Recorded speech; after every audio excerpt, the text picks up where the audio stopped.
Abençoado, sou Ferreira Guimarães, a voz do invisível, social e eclesiástico. Quero te pedir a gentileza aí de dar um like aí no nosso vídeo, se você puder se inscrever no nosso canal, para podermos angariar recursos para a nossa missão entre os menos favorecidos. E hoje, nessa reflexão teológica cristã social, eu vou estar dando um bilhete deixado junto a uma criança enjeitada no ano de 1760 do Brasil colônia. Rogo a vossa mercê queira ter a bondade de mandar criar este menino com todo o cuidado e amor. É este menino filho de pai nobre, e vossa mercê fará a honra de lhe criar em casa que não seja muito pobre, e que tem escravas que costumam criar essas crianças. Abençoado, adultério, pobreza extrema, orfandade. O abandono de crianças durante o período colonial brasileiro estava, via de regra, associado a um desses elementos. A colônia Brasil reproduzia um padrão de comportamento identificado na metrópole, Portugal, na Europa.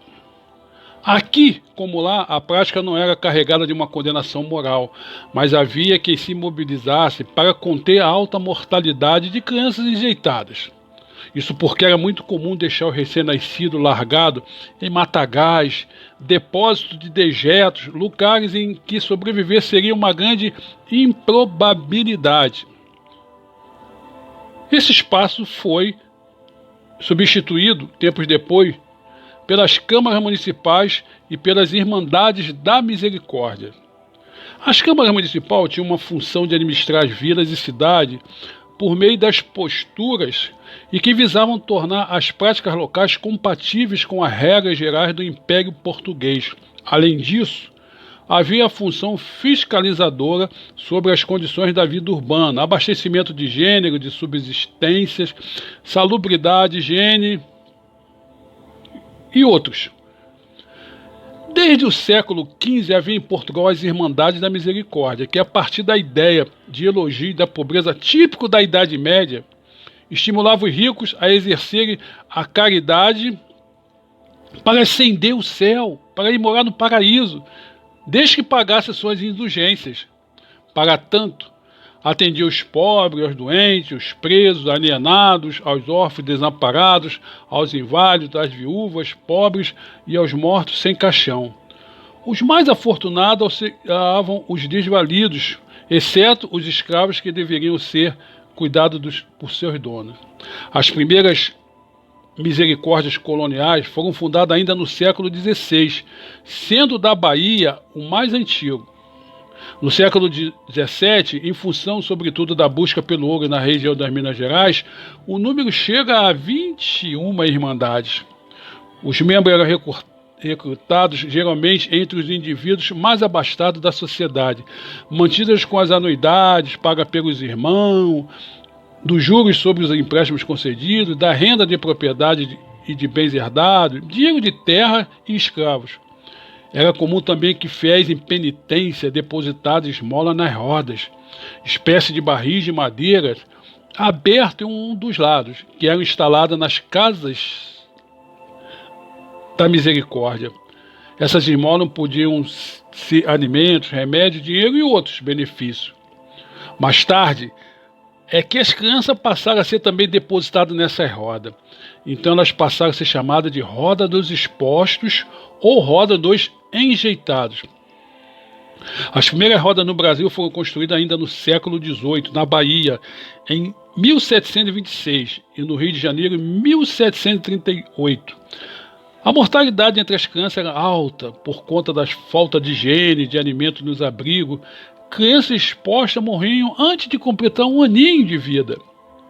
As sobreviventes eram alocadas em famílias que recebiam pagamentos da misericórdia em troca dos cuidados até os 7 aninhos.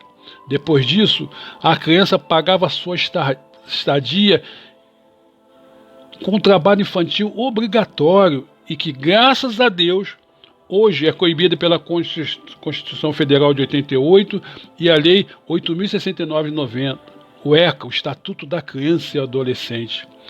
Em cidades e vilas que não contavam com a roda, as crianças eram deixadas nas portas das igrejas.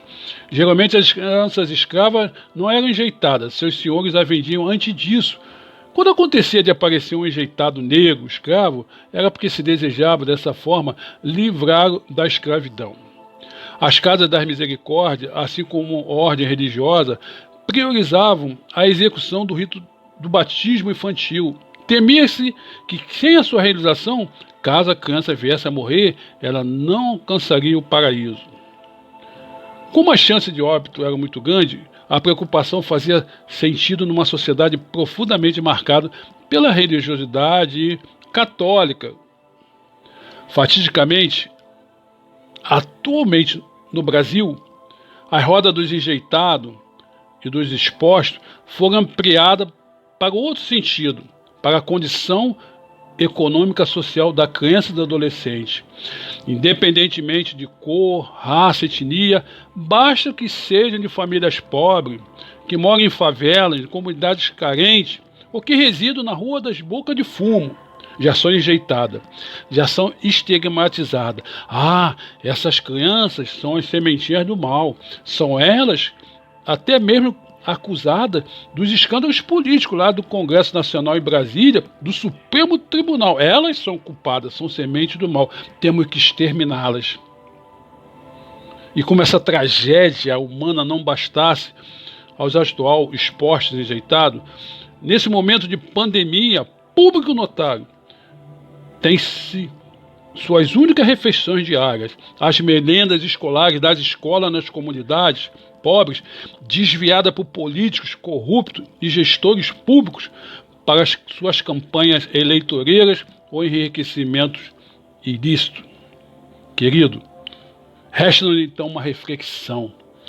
E nós, líderes religiosos, que até mesmo lotados no gabinete de tais corruptos, com nosso discurso de santidade, com nossos livros religiosos debaixo do braço, passamos por essas crianças, adolescentes, enjeitados sociais e hipocritamente fingimos não vê-lo, ou meramente culpamos. Ah, isso é culpa do Estado, não temos nada a ver com isso. A igreja não tem nada a ver com isso. Abençoado? Qual teologia eu ensino, entre aspas? E qual Jesus eu prego, entre aspas? Um Jesus indiferente a tais mazelas humanos, que está nem aí para as crianças adolescentes enjeitadas, ou um Jesus que continua afirmando que dos pequeninos é o reino dos céus. E eu, como cristão e humanitário, que digo ser, tenho feito algo ou tomado alguma atitude cristã ou religiosa para mudar essa caótica realidade das tais sementinhas do mal? Amém ou não amém?